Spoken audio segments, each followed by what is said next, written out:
বিমান দুৰ্ঘটনাত নোহোৱা হৈ গ'ল এটা পৰিয়াল। শেষৰখন সেলফি তুলিছিল বিমানত। বহু সপোন লৈ লণ্ডনলৈ ওলাইছিল, কিন্তু ৩২ ছেকেণ্ডত বিগ ট্ৰেজেডি ঘটিল। ডক্টৰ প্ৰতীক যোশী, পত্নী ডক্টৰ কমি ব্যাস, ৩ সন্তানৰ সৈতে চিৰ বিদায় মাগিলে আহমেদাবাদৰ বিমান দুৰ্ঘটনাত। কোনে জানিছিল এইখনেই তেওঁলোকৰ অন্তিমখন ফটো হৈ ৰব। চিকিৎসক দম্পতীয়ে বজাৰ কৰিছিল, প্লেনিং কৰিছিল ৩ সন্তানক লণ্ডনত পঢ়ুৱাব। পত্নীয়ে নিজৰ চাকৰি এৰি লণ্ডনত স্বামীৰ সৈতে একেলগে কাম কৰাৰ সিদ্ধান্ত লৈছিল। ভাৰতত চাকৰি এৰি লণ্ডনলৈ ৰাওনা হৈছিল পৰিয়ালটো। নতুন জীৱনৰ পৰিকল্পনাৰে বিমানত হাঁহি মুখেৰে ওলাইছিল, কিন্তু যাত্ৰীসকলৰ ঘড়ীৰ সময় যেন ক'ৰবাত স্তব্ধ হৈ পৰাৰ ইংগিত দিছিল।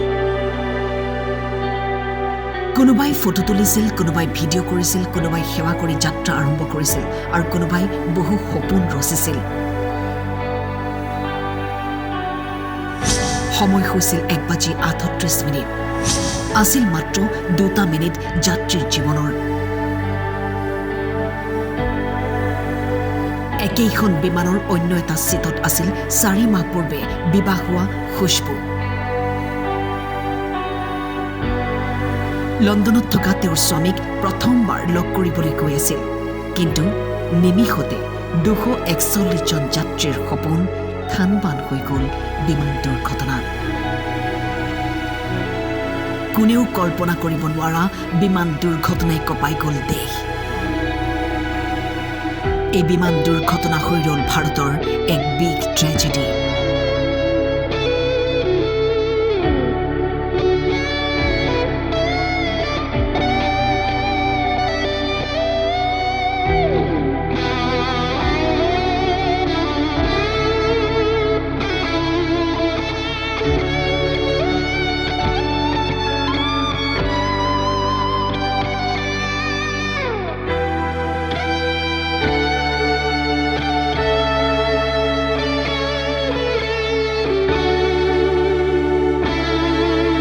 News Desk.